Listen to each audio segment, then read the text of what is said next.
કે આપણે પૂર્વજોએ સમૂહ લગ્નની શરૂઆત કરી છે અને એના કારણે સમૂહ લગ્નના કારણે રૂપિયા બચતા ગયા છે અને આજે તાલુકે નહીં પણ આજે ગામે ગામે સમૂહ લગ્નમાં આજે સમૂહ લગ્ન થતા હોય છે। હું પોતે પણ અત્યારે અમરેલી કોળી સમાજ દ્વારા આયોજિત સમૂહ લગ્નમાંથી આવ્યો એટલે થોડોક મોડો થઈ ગયો છું, પણ આજે એ ચોક્કસ રીતે થઈ રહ્યું છે।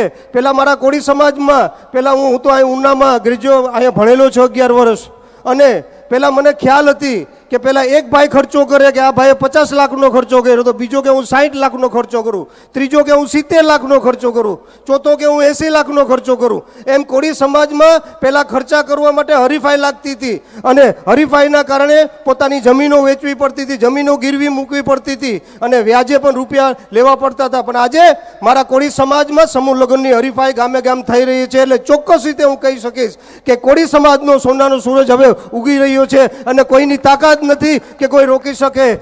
આપને વિનંતી કરું છું કે કાયમી માટે સમાજની એકતા રહે અને સમાજની એકતા રહે અને એકતા સાથે રહેવાનું, પણ એક ચોક્કસ રીતે કહું છું કે સમાજની જ્યાં સુધી તાકાત હશે અને સમાજની જે પણ સમાજની એકતા છે, સમાજ હંમેશા પહેલા ક્રમ ઉપર હશે અને આપણે પણ કોઈની તાકાત નથી કે આપણી એકતા હશે તો પહેલા ક્રમ ઉપર આવતા રોકી શકશે। અને એક ચોક્કસ રીતે કહું કે જ્યારે હું પહેલી વાર સમાજમાં ભણતર વધશે અને ભણતર વધશે તો આપણા અધિકારીઓ પણ હોય, હું જ્યારે વિધાનસભામાં જતો હોય ત્યારે કહેતા હોય છે કે સોમનાથનો ધારાસભ્ય કોળી સમાજમાંથી આવે છે, ત્યારે મને ગૌરવ થતું હોય। પણ સમાજમાં શિક્ષણ વધશે ત્યારે હું અંદર જતો હોય ત્યારે હું પણ જોતો હોય કે ત્યાંનો સચિવ પણ કોળી સમાજનો હોય, ત્યારે મને ગૌરવ થશે અને ચોક્કસ રીતે એના માટે શિક્ષણનું પ્રમાણ વધારવું પડશે। પણ હું તો જ્યારે પહેલી વાર 2017માં જીતીને ગયો એટલે મને પૂછ્યું કે વિમલભાઈ ચુડાસમા તમે આવો તો ખરી, અલગ બીજા ધારાસભ્ય તો એમની બાજુમાં બેઠો, ત્યારે મને કીધું કે વિમલભાઈ તમારું નામ શું? મેં કીધું વિમલભાઈ ચુડાસમા। એટલે મને કીધું કે બાપુ બાજુમાં બેસો ને બાપુ।